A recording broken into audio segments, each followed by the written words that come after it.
Всем привет! У нас сегодня вторая программа в цикле «Богатые тоже плачут». У нас сегодня снова Василий. Привет, Василий. Привет, привет, Андрей. Рад тебя снова видеть в добром здравии и хорошем настроении. Взаимно. У тебя сегодня на фоне пустой стеллаж. У меня сегодня пустой Что? стеллаж. Я надеюсь заполнить его статуэтками Грэмми и, как там называется, это кнопка от Ютуба. Огромный-огромный Да-да, такой. золотые, платиновые, да-да-да. Как Да. это? Чтобы Подготовили пространство. Все, все, да, все. да, да. Я просто готовлю, да. Говорят, что эти штучки помогают.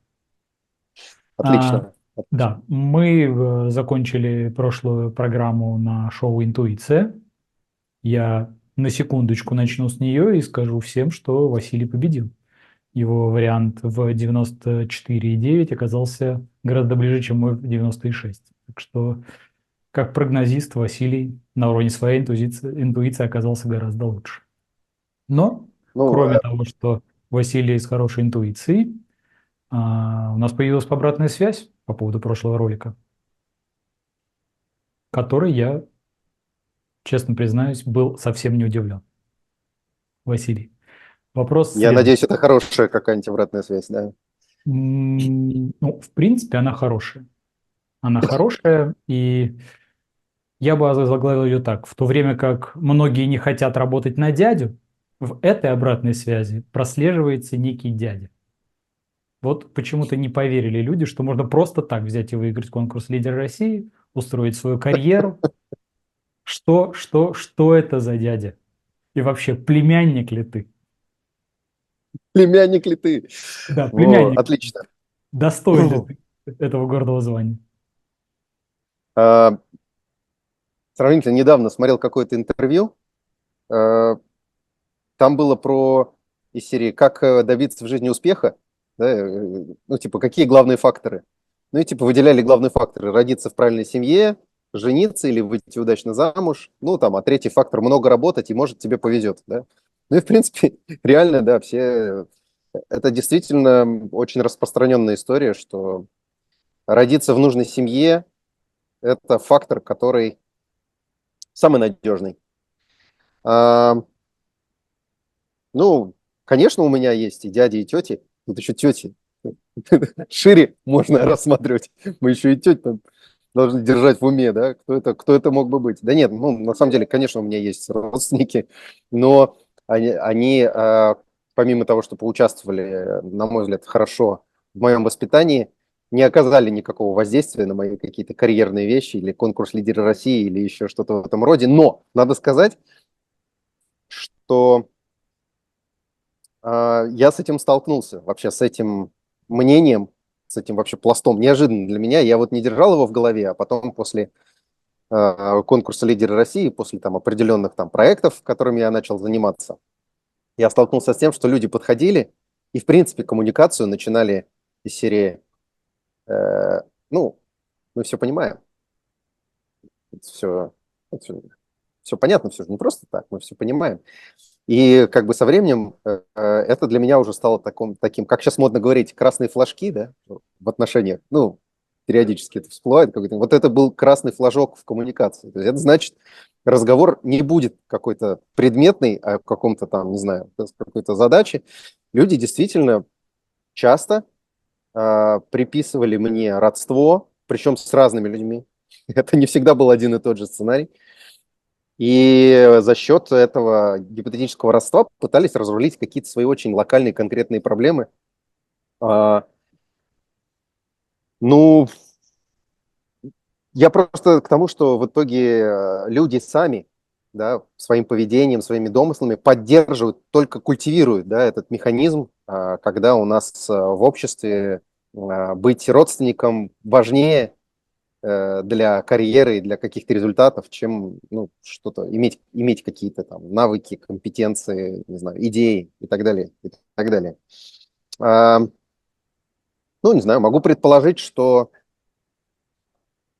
в условиях низкого уровня доверия вообще в целом, ты вот вопрос доверия тоже недавно касался, да, в своем блоге по поводу купеческого слова и так далее. Ну вот в условиях, когда доверие на очень низком уровне, действительно, ну, наверное, родственные связи – это некая, ну, условная гарантия, да, договороспособности, что этот разговор может быть там. Щекотливые вопросы останутся между нами, вот эта вся история. Наверное, это про это. Вот. Ну, понятно, что это не только в нашей стране. Да. Я так понимаю, что вот эта история про дядь, теть, племянников и так далее, она вообще во всех странах мира распространена. Да и книжек про это много. Слушайте, «Лестница в небо» какая-нибудь хазинская про вот эти властные группировки, она же тоже про то, что родственные связи рулят. И вообще все кланы – это в первую очередь кланы на кровном родстве. Вот, поэтому племянник – это замечательное слово. Как это? Как многим кажется, оно, как, несмотря ни на что, оно не от слова пельмень, да, не однокоренное, а от слова племя. Вот. А племя – это вообще такое красивое, древнее как бы понятие. Там даже это чуть больше, чем это такой род община, да, про общину больше. Но, короче, что разглагольствовать? Нет у меня такого фактора, который бы мне существенно помог. Я думаю, если бы гипотеза человека, который дал обратную связь, была бы правдивой, мы бы с тобой несколько в других обстоятельствах разговаривали. На другом фоне.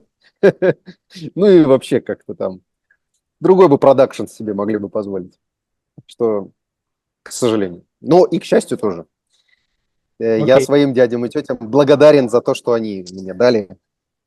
Это, может быть, даже более ценно. То есть ответом для наших зрителей было бы, что ты лжеплемянник в данном случае. Лжеплемянник, да-да.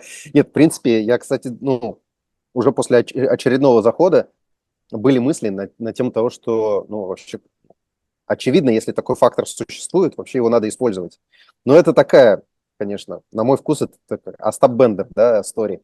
Ну, то есть, если ты играешь в короткую, то можно было бы гипотетически назначить, собрать денег, назначить 10 встреч с дядей, с дядями, да, и уехать, да, ну, наверное, кто-то такие стратегии использует.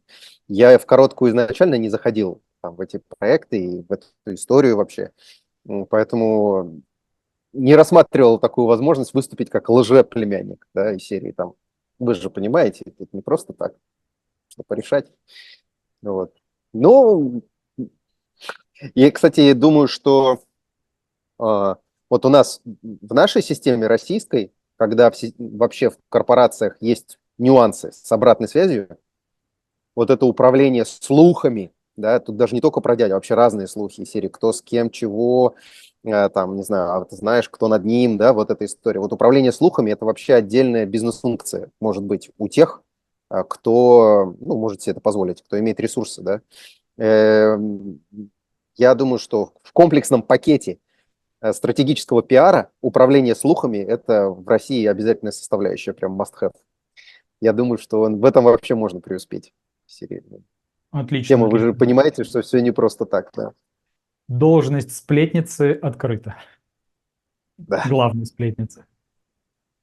Хорошо, окей. Раз не племянник и не лжеплемянник, то давай поговорим, собственно говоря, в принципе о непотизме.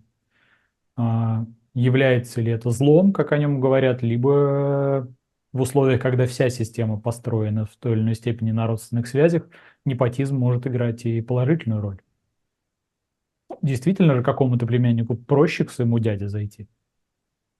Какому-то племяннику проще, да, какому-то жениху проще, мужу, да, не знаю, сыну, внуку, м, жене, любовнице тоже проще, да.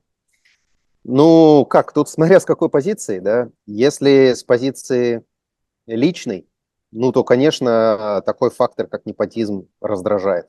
Особенно если у тебя нет этого ресурса, ты ставишь на стратегию работать, работать, работать, и, может, тебе повезет, да, вот если в тех формулировках, с которых мы начали. Ну, конечно, это демотивирует. Но если смотреть с позиции такой отстраненной, как бы на систему со стороны, то, в общем-то, мы же знаем, что плохих систем и хороших систем нет. Да? У каждого подхода могут быть свои плюсы и минусы, зависит от того, как его внедрять. То есть, условно, аристократия, там, ну, мы же видели примеры, да, в истории нашей страны и других стран. Ну, да, аристократия может быть эффективным классом при условии, если он правильно воспроизводится. То есть люди эти правильно воспитываются как бы в нужных ценностях. Гипотетически я могу допустить, что непотизм может быть эффективной системой, значит, отбора и социальных там иерархий и так далее.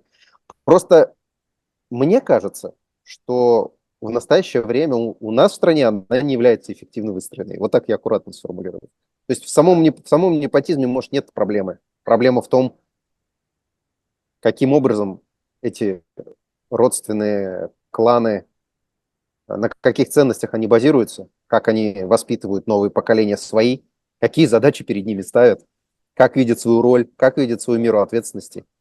Вот это больше проблема, мне кажется. А сам непотизм не искоренить. Это нормально. В первую очередь, каждый из нас думает о своих ближних и стремится помочь своим ближним.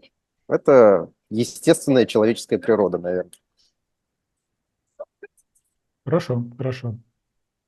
Ну, например, есть альтернатива восприятию непотизма, которые называют трудовыми династиями, когда из поколения в поколение люди двигаются примерно по одной и той же лестнице. Правда, здесь все говорят исключительно в положительном ключе. Конечно, но в моем понимании трудовая династия – это что-то связанное с очень конкретным навыком, да, компетенцией, трудом, который, эти навыки передаются специфически из поколения в поколение. В этом же смысл, да, трудовой династии, насколько я понимаю. Просто когда, ну, условно, управленческие навыки, на мой взгляд, не являются таким специфическим каким-то сверхзнанием, да, которое только вот непосредственно от отца к сыну вот эффективно передавать. Мне кажется, что это все-таки чуть про другое. Конечно, профессии, заточенные на ремесло, на работу, там, условно, руками или на какие-то особые такие вещи. Опять же, в творческие династии тоже есть, да, мы часто знаем, что актеры, сыновья, там, племянники, внуки, да, там, музыканты. Ну, мне кажется, вот в этих сферах это более понятно.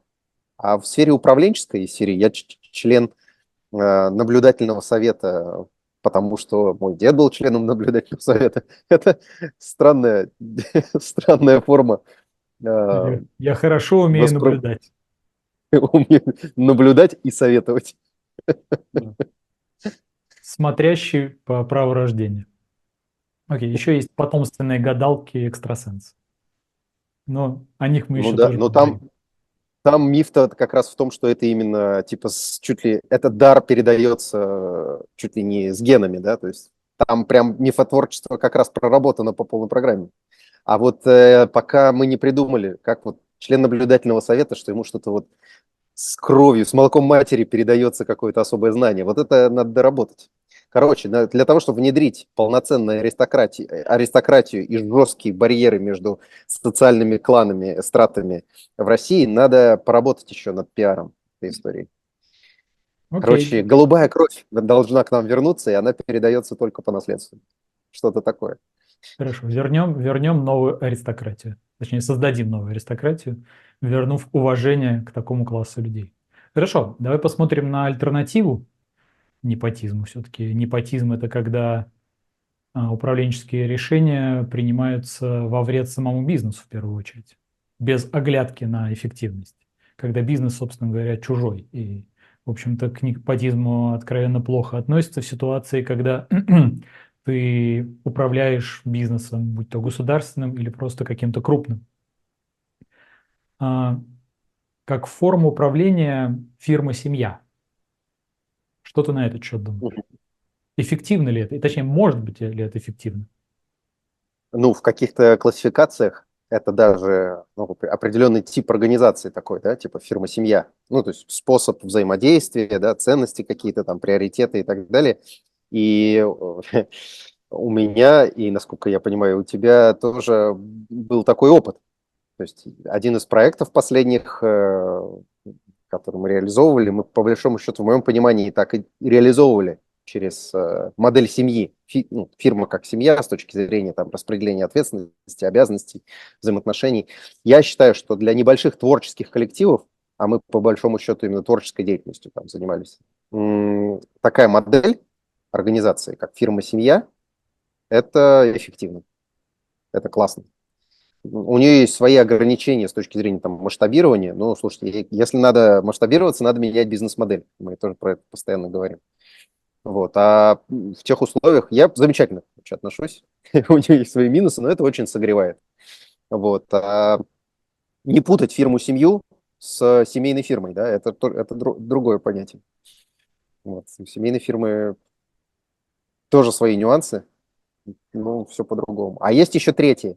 Есть еще третье, я тут вставлю, что называется, 5 копеек. Есть еще семья как, ну, условно, организация. То есть смотреть на семью с позиции правил менеджмента там, и так далее, и так далее. Вот такие проекты тоже есть. Вот у меня супруга такими занимается. Она смотрит на семью вашу или на чьи-то семьи с этой позиции? Конечно, началось все с нашей семьи как на полигоне, но, собственно, она как семейный психолог и предлагает определенные подходы менеджерские, бизнесовые, применять для построения, ну, вот этой семейной среды, да, в части взаимоотношений, в части проектов разных членов семьи, в части там совместного тайм-менеджмента, ну и так далее, и так далее. Там интересно. В общем, так тоже может быть. Ну окей, ну вот семейный бизнес ты затронул. Например, супруга твоя занимается проектами самостоятельными. А может ли этот проект стать вашим семейным бизнесом? Или, может быть, он уже стал? Может быть, я что-то не знаю. Нет, на данном этапе это, я бы все-таки сказал, что она двигается как такой самостоятельный, яркий, самодостаточный эксперт в своей сфере. Я, безусловно, ну, как бы рядом, по возможности поддерживаю ее. Но я не назову это семейным бизнесом, потому что я не выполняю какую-то бизнес-функцию, да, в рамках ее вот этого, ее проектов, ее большой деятельности. И аналогично в обратную сторону. Она не помогает мне там напрямую, делая руками что-то, но, конечно, ее поддержка – это главный фактор. Главный фактор того, чтобы у меня тоже все получалось. Поэтому вот в части вот этой границы, семья, семейный бизнес и так далее, у нас скорее семья – это пространство взаимной поддержки и источник ресурса, ну, как я это чувствую, как я это вижу. Я надеюсь, для моей супруги тоже так, в части ее проекта. А все-таки проекты – это проекты такие экспертные, личные в этом плане. Ну, хорошо. Ну, к примеру, к каким факторам ты относишься с большим пиететом, которые бы поспособствовали созданию, например, на базе вашей семьи семейного бизнеса? Что должно быть триггером? Вы обсудили, сказали, о, отлично, а давай двигаться вместе. Вообще это эффективный путь или более рискованный? Ну, то есть для кого-то же семья должна оставаться семьей, и действительно каждый двигается по собственному треку. А вот в какой момент они объединяются и достигают той самой синергии? Нет, тут надо взвешивать, да, все зависит от, ну, во-первых, эта идея должна одинаково драйвить обоих, да, ну, всех участников этого семейного проекта. Значит, то есть, если здесь будет перекос, то есть если это будет чей-то проект чуть больше, чем остальных, да, то уже есть риски. А, Соответственно, риски в том, что семья становится офисом, да, дом становится офисом для семейного бизнеса. Ну, то есть и так достаточно сложно всегда ставить дела за порогом, да, и как-то пестовать, взращивать семейное пространство как пространство радости, источник ресурса, пространство, где ты отдыхаешь, наполняешься силами, переключаешься и так далее. Но, конечно, если при этом все участники завязаны на одно дело и в бизнесе, это будет сделать еще сложнее. Да? То есть такой риск существует. Просто потерять очаг как зону отдыха. Из-за там, совместной радости. Просто мы уйдем, мы можем уйти там, да, в бесконечный бизнес. Ну, конечно, плюсов много.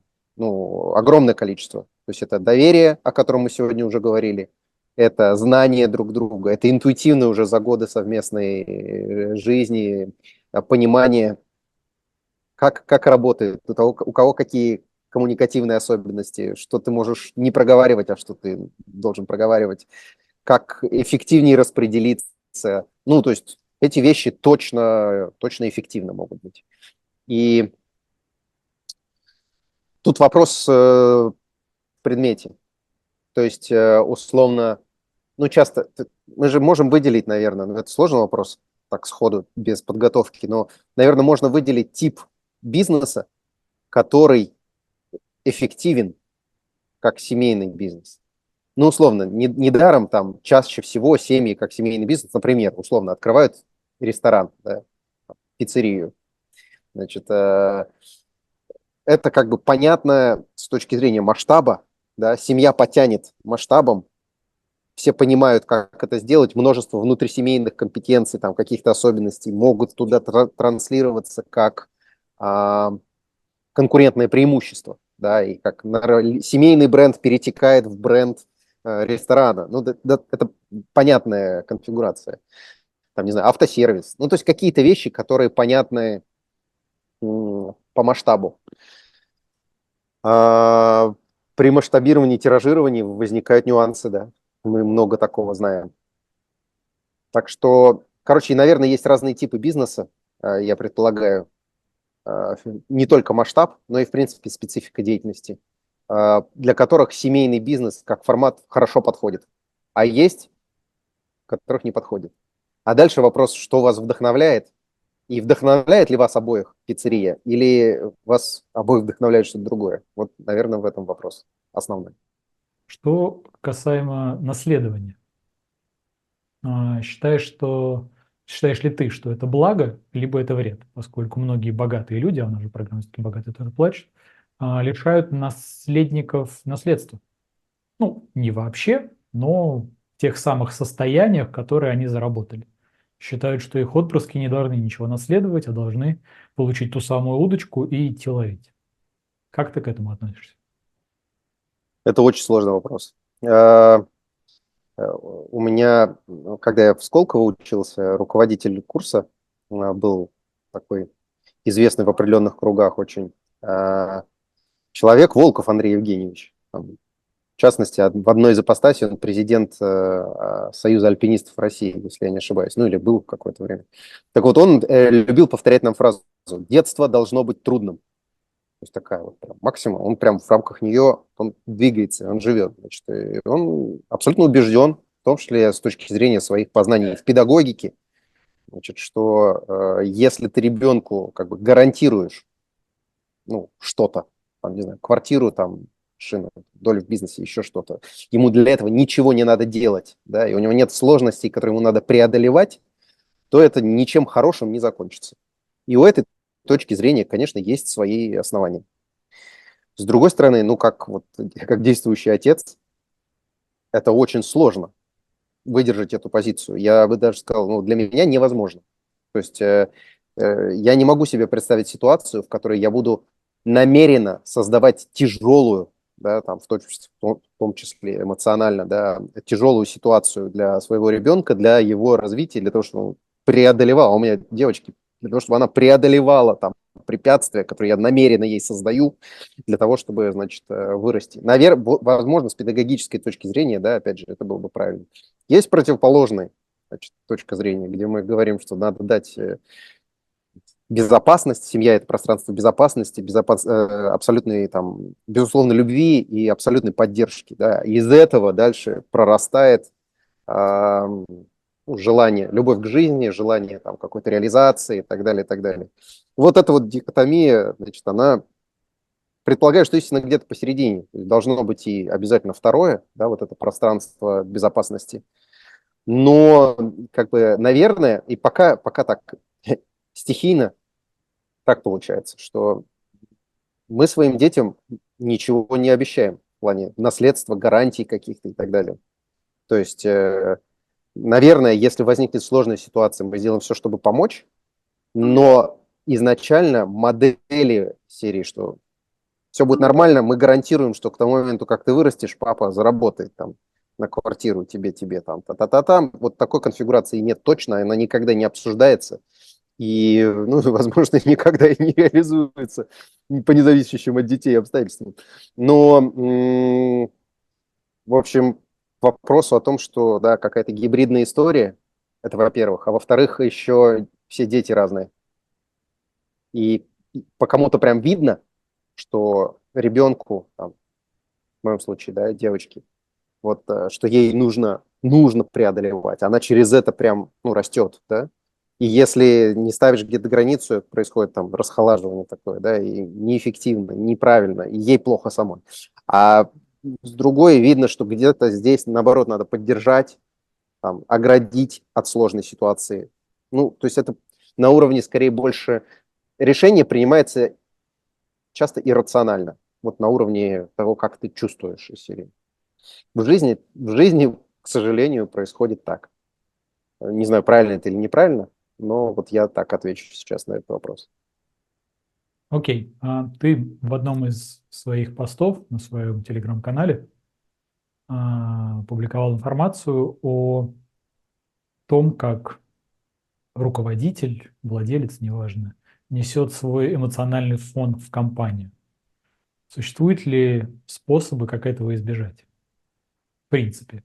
Или компания всегда будет ориентироваться на руководителя, и личность будет доминировать при принятии решений? То есть можно ли создать в собственной компании систему сдержек и противовесов, которая будет защищать твою же компанию от тебя же самого?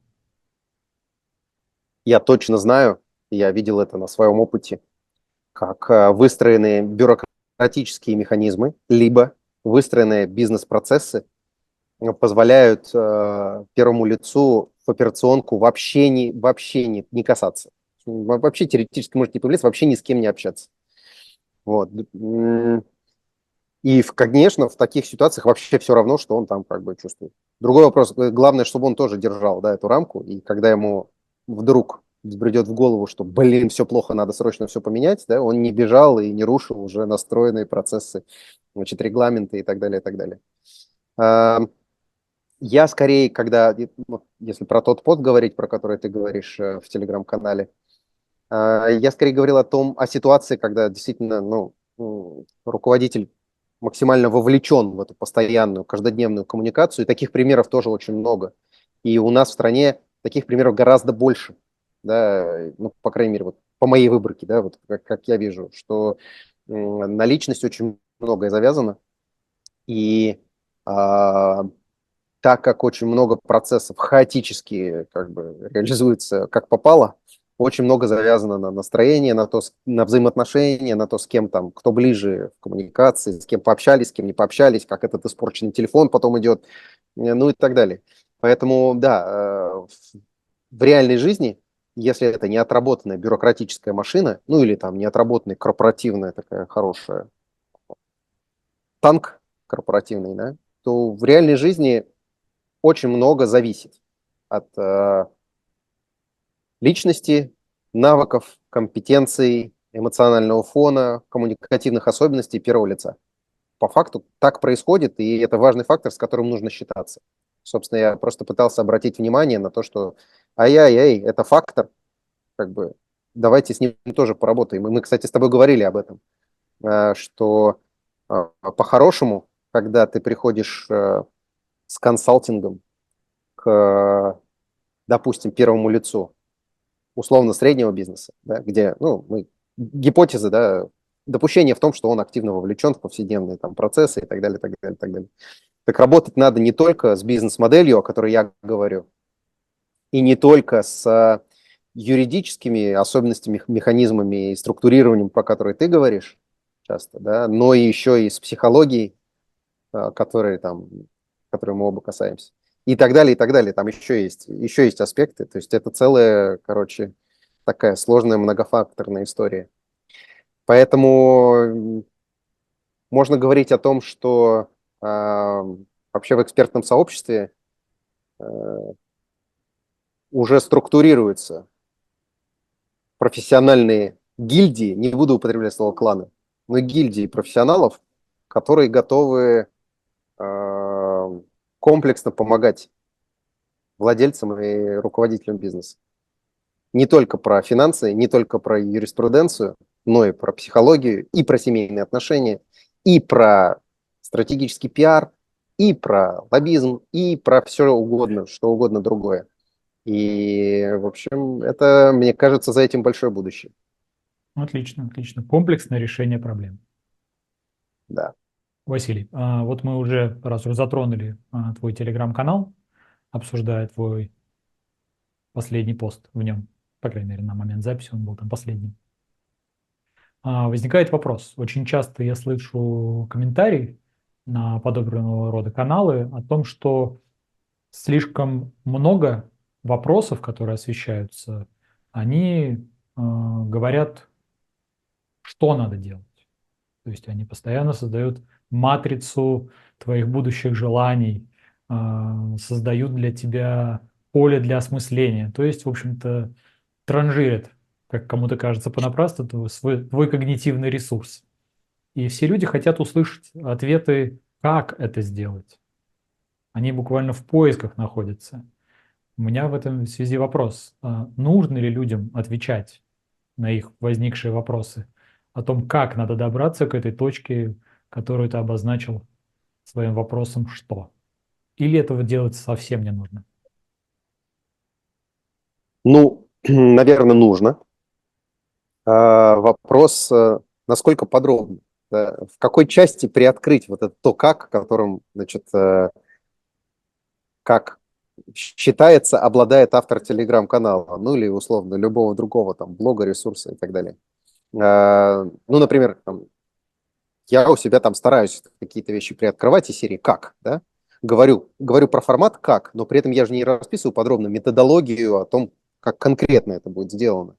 Мне кажется, тут все очень просто. То есть люди, которые пишут публично, предъявляют себя как экспертов в какой-то области, они говорят, что нужно делать, обозначая проблемное поле, для того, чтобы, когда возникнет вопрос «как?», человек, у которого это болит и которому это актуально, пришел к ним и сказал: ну, давай, плачу, расскажи как. Или еще лучше, плачу, сделай. Поэтому понятно, почему не пишут как. Понятно, почему не пишут очень детально как. Хотя, на мой взгляд, приоткрывать как бы общую логику, да, базовые какие-то подходы того метода, который эксперт использует, это, ну, это нормально, разумно и вообще даже необходимо. Иначе получается немножко такая голословная история. За все хорошее против всего плохого. Окей. То есть вместо вопроса «как» предлагается вопрос «кто?». То есть я так понимаю, что с развитием канала, твоего в том числе, кстати, несмотря на то, что канал называется «Бизнес без сахара», там не про сахар, не про кондитерские, даже несмотря Да, на да. то, что семейный бизнес мы сегодня обсуждали, и не про пиццерии. Я к тому, что экспертиза существующих методов, я так понимаю, что метод-то не один. То есть большинство каналов, которые ведут эксперты, которых мы назвали в какой-то области, то это в первую очередь эксперты-исполнители. То есть они знают какой-то свой узкий сектор, в нем достигли успеха и пытаются привлечь аудиторию. То есть твой канал все-таки он про экспертизу, это про другой уровень, то есть куда смотреть, куда идти. А вот кто-то уже пошел и ошибся, а вот у кого-то появились проблемы, а кто-то не доработал в этой части. То есть я так понимаю, что некая диагностическая карта вопросов, которые любой бизнес либо самостоятельно, либо с твоей помощью, либо с помощью другого эксперта может себе задать, и после этого приступить к поиску уже конкретных исполнителей, будь то это какие-то HR-службы, которые найдут персонал в твою компанию, то есть тебе нужно создать какое-то подразделение, например, в связи с тем, что бизнес растет, либо наоборот каких-то подразделений избавиться, потому что есть огромное количество лишнего функционала, например, те самые специалисты по сплетням, которых надо то ли взять, то ли наоборот от них избавиться. Либо это действительно сторонние исполнители, в отношении которых, в частности, у тебя есть экспертиза, которая может сказать, вот этот исполнитель хороший, а вот этот предлагает что-то совсем не то. Ту самую кроличью лапку, о которой мы заявили в первой программе, мы обязательно в какой-то момент расскажешь ты эту историю, поделишься. Я думаю, что всем будет интересно. То Поделюсь есть, обязательно, она совсем не про бизнес. ну, Ну, я к тому, что брать ли на работу мага? Брать ли на Да, да, работу да, я понимаю. философа? Возможно, на каком-то этапе развития бизнеса это потребуется. То есть не надо надевать штаны раньше времени очень большие. А самое главное, была какая-то очень хорошая реклама одной телекоммуникационной компании в свое время, которая показывала сложную работу систем, но в итоге основным посылом было, что какая вам разница, как это все работает, вы на одном конце страны говорите «алло», а на другом конце страны вам тоже говорят «алло». То есть услуга – это вот упакованное, готовое решение. То есть, мне кажется, в этом смысле наличие эксперта, который посмотрел не одну компанию, а множество, и может делать определенные выводы. Ну да, да, я во многом согласен с тобой. И, ну, надо прямым текстом сказать, что в моем случае, да, то есть как я себя стараюсь позиционировать, ответ на вопрос «кто?» далеко не всегда будет «я», пожалуйста, да, то есть, но, так скажем, я могу ответить на вопрос «кто?». То есть этот вопрос по адресу, просто ответ на него будет разный в зависимости от того, какую проблему, какую задачу мы решаем. Вот. А так действительно это про диагностику, про формирование некой пошаговой, ну, можно сказать, инструкции, сейчас модное словосочетание дорожной карты, правда, и от этого словосочетания людей определенных профессий и направлений уже подташнивает, мне кажется. То есть ничего содержательного за этим словосочетанием обычно не стоит. Вот. Но э, это про некий план действий, да, о том, как приходить к желаемому результату, который также мы совместно можем сформулировать. И в рамках этого уже будет понятно, кто, подо что, каким образом. И, собственно, мы можем и помочь и найти человека, и сформулировать ТЗ, задачу, да, для того, чтобы этого человека начать искать. Очень часто у нас бывает, что мы начинаем искать человека, не очень понимая для чего. Там, приблизительно догадываясь, да, и ничего хорошего из этого не возникает, потому что приблизительно подобранный человек с приблизительно понятными компетенциями начинает заниматься приблизительно понятным чем. Вот. Ну, надо сказать, так получается, что мы так вокруг да около. Телеграм-канал «Бизнес без сахара» называется так, потому что я хотел заявить тему о том, что это условно бизнес без прикрас, да? О том, что в российской специфике на практике это все не как в книжках, и те вещи, которые там в книжках написаны, надо немножечко приземлять на реальную почву перед тем, как стараться их внедрять. И где-то не помешает только там здравого смысла, где-то щепотка опыта, где-то как бы чайная ложка чисто российской практики, да, со своих особенностей. Вот, поэтому бизнес без сахара – это про реальный бизнес без попытки сделать из него что-то такое рафинированное, что-то такое идеальное. Вот. Короче, отказ от перфекционизма и стремление решать реальные задачи работать с реальными запросами. Вот это про это. Наболевший вопрос. Марафоны будут? Марафоны. Я не думал об этом. Давайте, слушай, это классно. Давайте договоримся. Если в какой-то момент у меня в телеграм-канале появятся марафоны, давайте придумаем какой-нибудь, не знаю, тайный знак, там, не знаю, там, на уровне, да, вот этой линии, которая сегодня что-то символически показывает. Дайте мне знак. Это значит, что что-то не так пошло в моей голове. Конечно, изначально это не для марафонов задуманная история. Это один на один работа с конкретным кейсом. Вот. Я допускаю, что там гипотетически могут быть, ну, если говорим про тиражируемые продукты, там могут быть какие-то образовательные продукты, теоретически, в перспективе. Но марафоны вот в том виде, в котором ты говоришь, в котором мы сейчас понимаем, да, в существующем контексте. В общем, скажите мне, что я сошел с ума, если это начнется. Окей, как сказал мне один знакомый в разговоре, знаешь, Андрей, ну мне вот книжки читать лень, но результатов я хочу. В принципе, вполне здравая позиция. Человек занят тем, чем он занят. И ему бы, конечно, впору подошли инструкции. Поэтому я думаю, что в какой-то момент мы найдем каких-то специалистов, которые действительно смогут сделать что-то образовательно полезное в виде инструкции.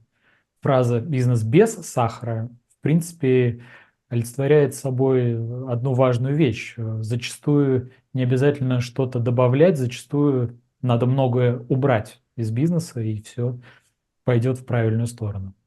Продолжая тему книг, как мне кажется, часть людей пытается научиться всему, сделать все.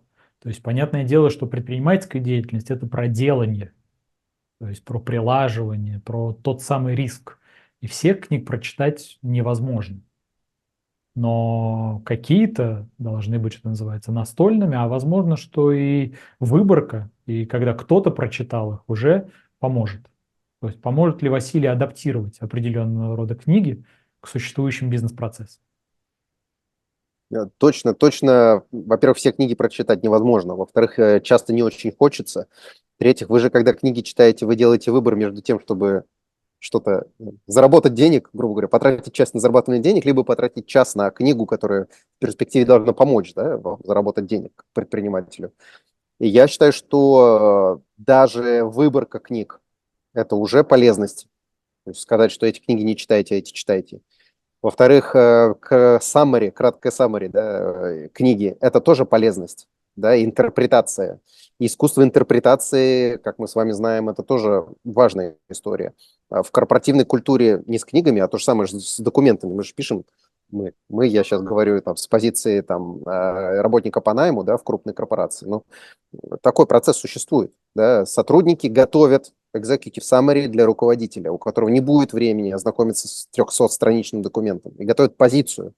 Собственно, это нормальный процесс. Важно понимать и доверять тем экспертам, которые эту выжимку делают, интерпретацию делают, этот совет делают, фильтрацию делают. Ну а последний шаг – это как внедрить и что стоит внедрять из того, что там в книге написано. Это, ну, мне кажется, уже достаточно серьезный уровень сложности и высокое требование к эксперту, который это рекомендует. Поэтому это, безусловно, полезность, это дополнительное value, говорят. Так что, да, можно тратить время на попытку прочтения всего, а можно тратить время на поиск эксперта, которому часть этой работы можно делегировать. Итак, в нашей постоянной рубрике «Интуиция» мы уже поздравили Василия с тем, что он выиграл $100. Что будешь делать с колоссальными деньгами? Купишь жене сапоги? На $100? Я вас умоляю. Окей, тогда продолжаем копить. У нас сегодня доллар примерно 92,13. Я предложил немножко изменить схему, в том смысле, что мы договорились ориентироваться на пятницу. Я предлагаю ориентироваться на четверг. По крайней мере, четверг уже будет закончен, там будет стабильный курс уже к тому моменту. Сегодня он еще где-то так. Окей. Какой будет курс на следующей неделе? Сегодня 92,13. 91. 91. То есть на на четверг следующей недели будет 91. Окей, я продолжу страдать и скажу, что 93. Проверим, заработает ли Василий еще одну сотку, не разорит ли он меня.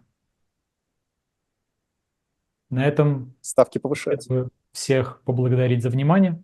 Подписывайтесь на наш канал, оказывается, это правильная фраза. Ставьте лайки, подписывайтесь на телеграм-каналы, на мой канал, на канал Василия. Ссылку я обязательно оставлю. Становитесь лучше и думайте и действуйте немного глубже. Спасибо. До встречи в следующее воскресенье. Счастливо. Студия ТОП-Видео представляет Веронику Кастро и Рахелио Герру в фильме «Богатые тоже плачут». Автор сценария Инесс Родена. При участии Аугусто Бенедико. В фильме также снимались Алисия Родригес, Россио Банкельс, Мигель Палмер, Колумбия Домингес, в роли Рамоны Йоланда Мерида и другие.